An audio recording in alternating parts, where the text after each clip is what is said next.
So you're looking at this Garden of Plenty event and you're not too sure what exactly you want to farm. Many of the guides just assume that maybe you're the highest Trailblaze level or have a very standard resource pool as well. Now in this guide, I'm going to break it down to you in different Trailblaze levels, so it's tailored and customized to your needs as well.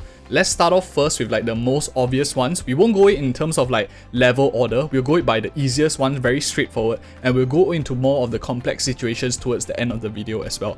I think to start off with, like the most easiest category will be anyone from Trailblaze level 50 to Trailblaze level 59.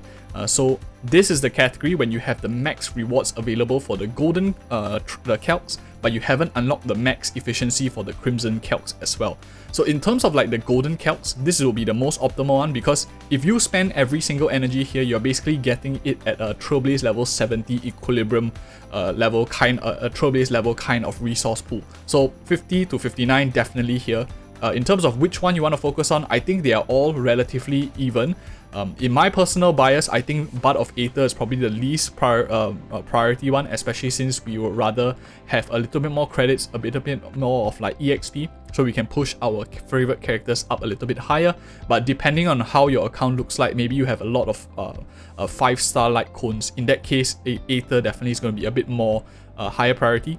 In event that you have no idea what to do, just make sure you just farm treasures. You can always, you will never have enough credits. Memories is also very good. For those of you who don't know, once you hit 60 and 65 Trailblaze level, you will need a lot of these to take your characters up to 70 to 80 as well. If you want more detailed information, I have guides on like Trailblaze level, certain ranges. I'll put it in the video description below. Check it out. I think it's going to be tons of help for you. So any of you are interested in other thoughts, I think the second easiest category will be anything below Trailblaze level 50. Similarly, for the Trailblaze level 50 to 59 category, you want to go in order of what you need. Generally, you can say that all three are pretty safe to farm. I'll put like the first priority will be probably the Bud of Treasures, especially if you have no idea what you want to farm. Memories will likely be the one that's going to be most constrained, and of course Aether I think is the one that is least important out of the three, but suit your fancy whichever one you prefer the most. Between materials as well as tracers over here, I think let's just look at this Calyx here real quick, because each of them, this one unlocks slightly later after you unlock the golden Calyx. Golden Calyx is unlocked first, and as you climb your Trailblaze level, you go up different ascensions, new ones will unlock. Let me tell you the points I think are very, very significant. And the first one that becomes very significant will be this difficulty 5. This is where it starts to get pretty decent. Of course, this one is the best, but in my opinion, like if you are at here like 4 and 5, it's better to farm the golden Calyx. This one I didn't really like difficulty 4's rewards too much. And the first time you actually see like a new upgrade, for example green here if you notice, and once you see blue, this is when it becomes slightly more in, just to name it like super simply so we can understand, once you see a new color here, this is the first time it's going to be more efficient to farm. The one thereafter likely won't be as good to farm. You might be better off farming golden Calyx, and that will be my like quick and very dirty guide on how you want to actually allocate your resources or your double rewards as well. So that is for anyone below Trailblaze level 50. Again, if you want more tailored information, go and check out my in-depth guides, which are much longer and go in more detail on what you should be doing at every single Trailblaze level. I think it's going to be tons of help. So that is for the two categories, and the last two categories of course is anything that's above Trailblaze level 60, and this becomes a bit more confusing and is not as straightforward as a lot of people might think. So first things first, the case for Crimson Calyx over Golden Calyx. I think once you are at Trailblaze level 60, you will be in a situation where your Crimson Calyx here is going to be at max efficiency. Your Golden Calyx is also going to be at max efficiency. So that is theoretically where we need to decide where do you want to spend our resources. I think if you are between like Trailblaze level 60 to 65, we need to understand the situation our account is in. Probably if for example you're looking at your account, you might not have that many characters leveled up, and maybe you are still trying to push through the Memory of Chaos. You have like your main DPS built a little bit already, but you have a lot of lacking. Your characters are too squishy because they don't have enough levels, they don't have that base HP. In that case, I think that if you are between like 60 and maybe 63, you don't have a full team of 8 leveled to 71 yet, you want to focus more on the EXP materials as well as credits, so you can push your characters up a little bit higher. You don't get that squishy, you can tackle the Memory of Chaos quicker as well to push in more flaws. Trace materials is nice, but they don't really give you that hard stat, that raw stat that you get compared to a lot of EXP as well as credits. So that's how I'll allocate if our not having like a team of 8 which can survive well, and maybe like a lot of them just keep dying, so you don't get that third clear for the memory of chaos that all characters survive kind of thing. That will be like my priority in the early 60s kind of range. And if you are maybe already have more characters built, for example, maybe you are like Trailblaze level 65 and beyond, I think that's when Crimson Calyx significantly outperforms the Golden Calyx, and let me explain why. So the Golden Calyx, if we look at the drop rates for them, right, it's actually standard across like all the rates that you get. You always get like 24k, if I'm not wrong, credits at the highest difficulty, and similarly for the EXP as well as light cones.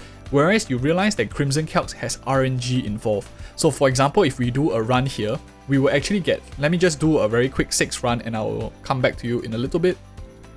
Okay, so here's an atrocious luck of 6 runs of the max difficulty, yet I'm only able to get like these blue and green ones. But what we see here, actually, if you notice, this and this is not definitely identical. What this means is, theoretically speaking, by having these double drops, you are actually evening out the average of your runs, which means that if you have like a super lucky run, unfortunately your double might not be super lucky as well. And the problem with Crimson Calyx, a lot of us might feel, is over time, there's a lot of discrepancy between good runs and bad runs, and Crimson Calyx doubled, actually the way it works, because it's not just a mirror and just ×2 of whatever you got on your base run, you actually tend towards the average much quicker, which means you get the equivalent of the average. If you're like unlucky like me, theoretically speaking, you'll tend towards the average much quicker. But that's like just a small mechanic. By and large, if for example we are farming for our characters, and you are maybe like Trailblaze level 64-ish plus, you will most likely have most characters hopefully at level 70 and above if you have been following like guide videos like ours, which we put out on different stages also. I think that most of you might have several characters well built. In that case, in order to like push even further into the memory of chaos, what you want to be doing, for example, is going into your character screen and leveling up each and every one of their tracers and light cones as well. Of course, if you haven't, that is where you actually get the most of your DPS. So for 60 to maybe like 63, focus on Golden Calyx. 64 and beyond, especially if you already focus on a Golden Calyx in the first place, you want to actually push more on tracers and focus more there as well.